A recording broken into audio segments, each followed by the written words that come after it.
नमस्कार माता भगिनींनो, तर माझी लाडकी बहीण या योजनेअंतर्गत ज्या महिलांची ई-के-वाय-सी पूर्ण झाली नसेल त्यांच्यासाठी सर्वात मोठी आनंदाची बातमी या ठिकाणी आलेली आहे।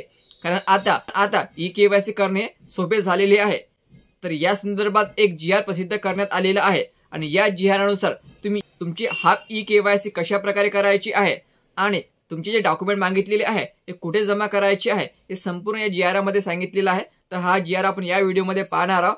तसेच तुमची हाफ ई-के-वाय-सी पूर्ण केव्हा होणार आहे हे पण माहिती मी तुम्हाला या व्हिडिओमध्ये सांगणार आहोत। तर व्हिडिओ तुम्ही शेवटपर्यंत पाहायचा। अगोदर आपण हा जी-आर पाहून कशा प्रकारचा आहे आणि नंतर पाहणार आहोत की तुम्हाला हाफ ई-के-वाय-सी कशा प्रकारे करावे लागेल। तर बघा महिलांनो, काल रात्री हा जी-आर जाहीर करण्यात आलेला आहे आणि यामध्ये म्हटलेलं आहे मुख्यमंत्री माझी लाडकी बहीण या योजनेअंतर्गत पात्र लाभार्थी महिलांची पडताळणी आणि प्रमाणीकरण करण्यासाठी ई-के-वाय-सी माध्यमातून आधार ऑथेंटिकेशन करण्यास मुदतवाढ देण्याबाबत। तर आपण अगोदरच पाहिलेला आहे की तुम्हाला या ठिकाणी मुदतवाढ देण्यात आलेली आहे। म्हणजे तुम्ही आपला जो अर्ज आहे, आता आपली जी ई-के-वाय-सी आहे हे आता 31 डिसेंबरपर्यंत पूर्ण करू शकता। लक्षात ठेवायचं 31 डिसेंबर आता याची अंतिम तारीख वाढवून देण्यात आलेली आहे। लक्षात ठेवायचं 31 डिसेंबर तुमची अंतिम तारीख करण्यात आलेली आहे। 31 डिसेंबरपर्यंत तुम्ही आपली ई-के-वाय-सी केव्हा पण करू शकता। यामध्ये सर्वात महत्त्वाचं आहे नंबर 2, बघा या योजनेअंतर्गत ज्या पात्र लाभार्थी महिलांचे वडील हयात नाही किंवा पती देखील हयात नाही किंवा घटस्फोट झालेला आहे त्या लाभार्थी महिलांनी स्वतःची ई-के-वाय-सी करावे। तर स्वतःची ई-के-वाय-सी कशा प्रकारे करायची आहे हे आपण या व्हिडिओमध्ये पाहणार आहोत। व त्यानंतर त्यांनी त्यांचे पती अथवा वडील यांचे अधिकृत मृत्यू प्रमाणपत्र व घटस्फोट प्रमाणपत्र किंवा न्यायालयाचे आदेश याची सत्यप्रत संबंधित अंगणवाडी सेविका यांच्याकडे 31 डिसेंबरपर्यंत जमा करावे लागणार आहे। ठीक आहे। वडील नसेल तर वडिलाचा मृत्यू दाखला, पती नसेल तर पतीचा मृत्यू दाखला किंवा डिवोर्स झालेला असेल तर डिवोर्स प्रमाणपत्र किंवा कोर्टाने कोणता तरी आदेश दिलेला असेल त्याबाबतचं प्रमाणपत्र तुम्हाला या ठिकाणी अंगणवाडी सेविकेकडे जमा करावे लागणार आहे। आता बऱ्याचशा महिला म्हणेल की अंगणवाडी सेविका आमचं प्रमाणपत्र स्वीकारत नाही आहे। तर यासाठी पण उपाय असा आहे की तर काल व्हिडिओ मी टाकलेला होता आणि महिला बालविकास मंत्री आणि स्पष्ट म्हटलेलं होतं की आम्ही हे डॉक्युमेंट अपलोड करण्यासाठी ऑप्शन उपलब्ध करून देणार आहोत। ठीक आहे, म्हणजे हे डॉक्युमेंट अपलोड करण्यासाठी ऑप्शन उपलब्ध होणार आहे। तर म्हणजे तुम्हाला ऑप्शन येण्यासाठी वाट पाहावं लागेल। कमीत कमी 10 ते 15 दिवस यासाठी ऑप्शन येण्यासाठी लागू शकतो। म्हणून अंगणवाडी सेविकेकडे जर हे काम होत नसेल तर तुम्हाला ऑप्शन उपलब्ध होण्याची वाट पाहावं लागेल। कमीत कमी 10 दिवस तरी वाट पाहावं लागेलच। त्यानंतर ऑप्शन उपलब्ध झालं की तुम्ही स्वतः आपली ई-के-वाय-सी करू शकता।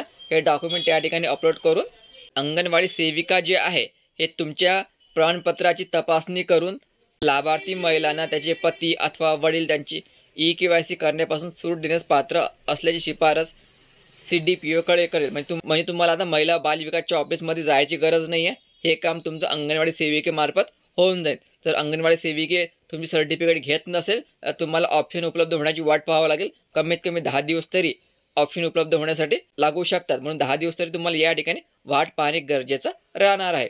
बघा माता भगिनींनो, ही जी वेबसाईट दिलेली आहे ladkibahn.maharashtra.gov.in ही वेबसाईट तुम्हाला ओपन करावी लागेल आणि या ठिकाणी तुम्हाला स्पष्ट म्हटलेलं आहे ई-के-वाय-सी प्रक्रिया पूर्ण करण्यासाठी इथे क्लिक करावं लागेल। तर या ठिकाणी तुम्हाला क्लिक करावं लागेल।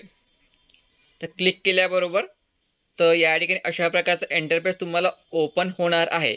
तर बघा ई-के-वाय-सी मुख्यमंत्री माझी लाडकी बहीण योजना। तर या ठिकाणी तुम्हाला आधार क्रमांक विचारलेला आहे, म्हणजे तुमचा आधार क्रमांक या ठिकाणी टाकावा लागेल। त्या महिलांची ई-के-वाय-सी करायची आहे त्यांचा आधार क्रमांक तुम्हाला या ठिकाणी टाकावा लागेल। तुमचा आधार क्रमांक या ठिकाणी टाकायचा। जर तुम्ही स्वतः अर्ज भरत असाल तर आधार क्रमांक टाकून या ठिकाणी आधार क्रमांक टाकलेला आहे। तर या ठिकाणी तुम्हाला कॅप्चा जो आहे हा कॅप्चा या ठिकाणी टाकायचा। कॅप्चा व्यवस्थित टाकायचा, कॅप्चा महत्त्वाचा असते। चुकला तर तुम्हाला पुन्हा या ठिकाणी टाकावं लागेल। 8120 कॅप्चा टाकल्यानंतर बघा मी सहमत यावर क्लिक करायचं आणि OTP पाठवा यावर क्लिक करायचं।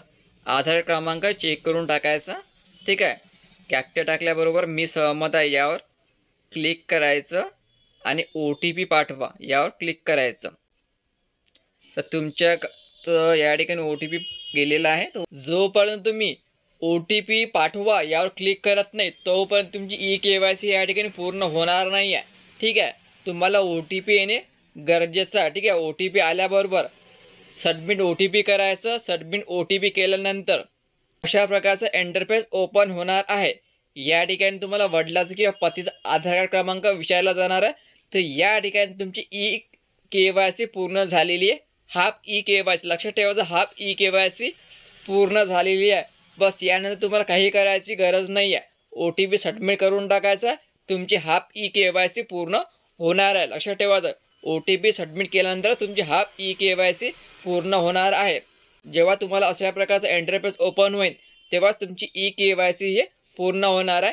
ज्या महिलांना वडील नाही आहे, ज्या महिलाला पती नाही आहे, जे महिला घटस्फोटित आहे, जे महिला एकल आहे, अशा महिलांना या ठिकाणी अशा प्रकारची eKYC करावी लागणार आहे. आणि जेव्हा हे ऑप्शन दिसेल तुम्हाला स्क्रीनवर तर तुमची eKYC या ठिकाणी पूर्ण झालेली आहे असं समजून जायचं. महिलांना आपण या ठिकाणी GR पण पाहिलेला आहे आणि हाफ eKYC कशा प्रकारे करायची आहे हे पण आपण या ठिकाणी पाहिलेलं आहे. लक्षात ठेवायचं, जोपर्यंत तुम्ही OTP सबमिट करत नाही, जोपर्यंत तुम्हाला वडील आणि पतीचं आधार कार्ड टाका याचं ऑप्शन उपलब्ध होत नाही, तोपर्यंत तुमची हाफ eKYC पूर्ण झालेली नाही असं समजून जायचं. OTP हे ऑप्शन आल्याबरोबर तुमची eKYC पूर्ण झालेली आहे असं समजायचं. eKYC केल्यानंतर आपले डॉक्युमेंट जे आहे हे अंगणवाडी सेविकेकडे जमा करायचे आणि अंगणवाडी सेविकेने जर हे डॉक्युमेंट घेतले नाही तर तुम्ही डायरेक्ट महिला बालिकाच्या ऑफिसमध्ये जायचं किंवा तुम्हाला डॉक्युमेंट अपलोड करायची वाट पाहावं लागेल कमीत कमी 10 ते 15 दिवस. व्हिडिओ खूप महत्त्वाचा, जास्तीत जास्त शेअर करा आणि लाईक करा. धन्यवाद.